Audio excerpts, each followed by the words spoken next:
So if you've been a part of this channel for a while, which I'm sure you haven't, there's like two types of videos I do. Star Citizen and Rhythm Gaming. Yes, there's the occasional Roblox video, music mix, or keyboard demonstration, but that's besides the point. The point is, my hunger for rhythm games will never subside.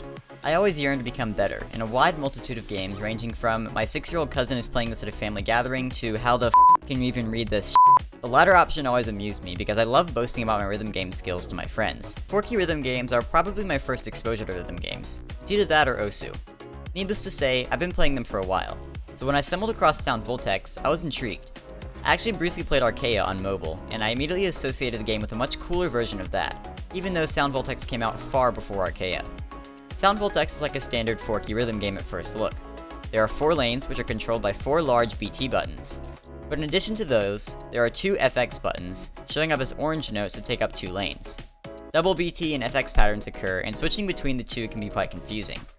If this wasn't hard enough, there are also blue and pink lasers, which are respectively controlled by the left and right volume knobs. You must twist them in the direction the lasers move on screen, and when they quickly change sides, which I think is called a slam, you must flick the knob to the respective side.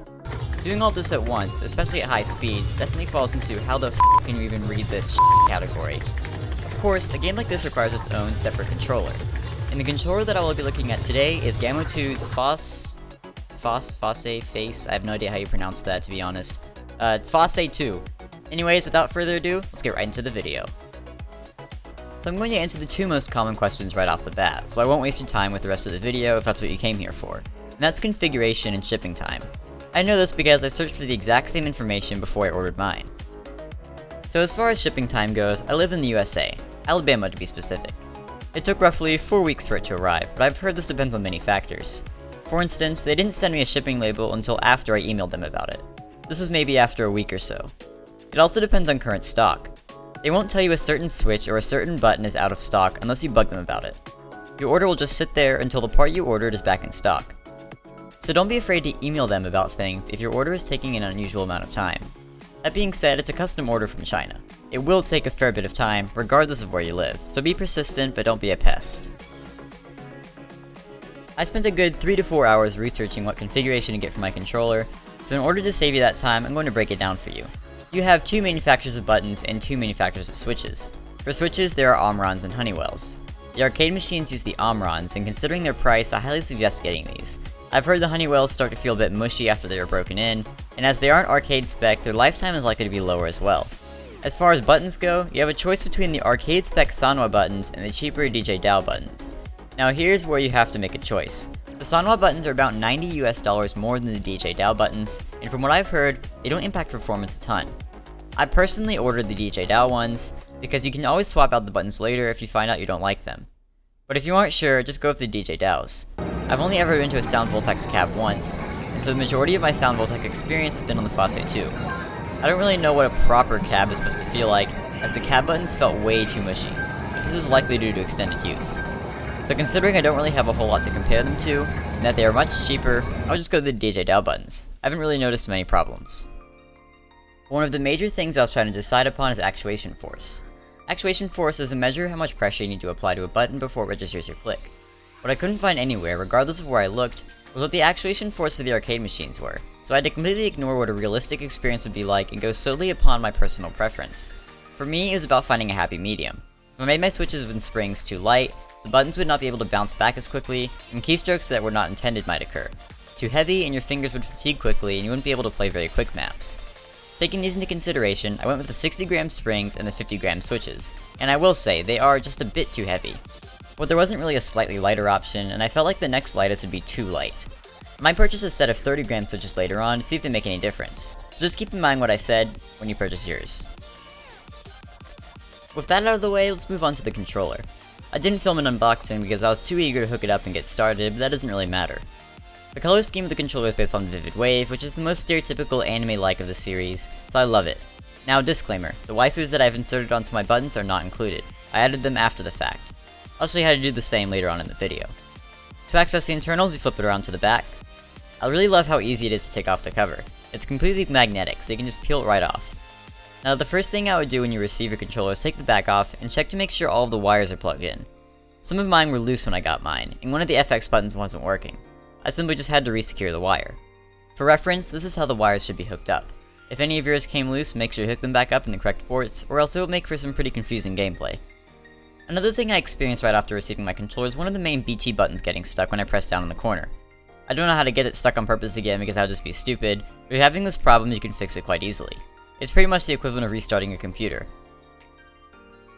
Open up the back and twist the switch counterclockwise, in relation to the direction it's pointing. Notice how some of them are pointing one way and some of them are pointing the other. Twist it counterclockwise in relation to the way it's pointing, not in relation to yourself, otherwise you run the risk of breaking the lock assembly. Once the click is felt and the switch is slightly twisted in the direction you twisted, gently lift up on the switch. There's no need to remove any of the wires unless you plan on replacing the actual switch. We now arrive at the button assembly, which is made up of the button, which is white, button housing, which is black, and the spring, which is a spring. For most cases, you don't need to remove the button housing from the case. It's the button and spring you must remove. If you can do the following without breaking fingers, then by all means do so, but I found it quite hard so I turned to some needle nose pliers. Please do be careful if you use the pliers, as to not damage the button. Grasp these two plastic strips, pinch inward, and slightly push down. The button assembly can now be removed. Make sure you pay attention to what orientation the button is in when you reinsert it. If the plastic clips are on the top and bottom, make sure to insert the button back in the same way. Now for a stuck button, you can skip this next part, but since we have the button out of the controller, I can show you how to add your own pictures into the buttons. Get a small, and I mean small, flathead screwdriver and gently pry the edges of the clear covering.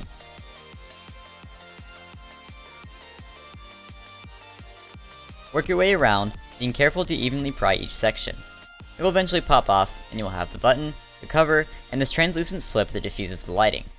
Simply take your picture, insert it on top of the slip, and replace the clear cover. You are now free to insert your button back into the controller. Put the spring in the button first, then pinch down to hold it in place. Push it back into the housing, and the clip should click into place. Make sure the spring is under all four of these little black tabs. If the button is still stuck, just repeat the process until it isn't anymore. That worked for me. Now that we're done with the maintenance portion, onto my thoughts on the controller. So the only other real good review for this controller at the time of the making of this video was a video by Tokaku, who mentioned something about the knobs. I'm just going to repeat what she said here. These aren't like the knobs they use in the cabs. They use optical encoders, which have practically no touching parts. It's a disc attached to a knob and nothing much more. This means they don't wear out as easily, so you don't have to buy replacement parts nearly as often. This gives it a major advantage over the other controllers in terms of how long it lasts before replacement parts are needed. Now as far as the lights go, if you want anything besides the default blue and red colors, you have to pay a $3 upcharge. I'm fine with this, but considering how advanced RGB is getting these days, is it really that hard to use a color changing light instead of a solid color? I wouldn't mind paying extra, because frankly it'd be really nice to be able to change the color to whatever I want, to fit my setup or current mood. I don't really know a whole lot about building these, so I'm sure there's a reason the button lights are only a single color, but it's just something I think would be really cool to add. However, the lights on the sides can be changed to whatever color you wish. The price point for a controller of this quality is also quite impressive. It was one of the cheapest, if not the cheapest controllers I found, yet the build is really nice. I don't believe in the pink is for girls stereotype, so I'm very happy with the color scheme of this controller. However, this might be a major turnaround point for other buyers. Once again, don't use my words as final for anything, as this is my very first sound Voltex controller, so there isn't much comparison coming from my part. Then again, as a new player, I found this controller to be an excellent way to get into the game. I have no idea how average this is, but I was able to play 17s after maybe 2 to 3 months of playing. It's honestly a really nice controller for both new and experienced players. There isn't really a whole lot more to say about this controller, so before I end it, I'm going to show some gameplay. Keep in mind this video is not a skill demonstration because I still suck at the game, it's more of a controller demonstration. Enjoy!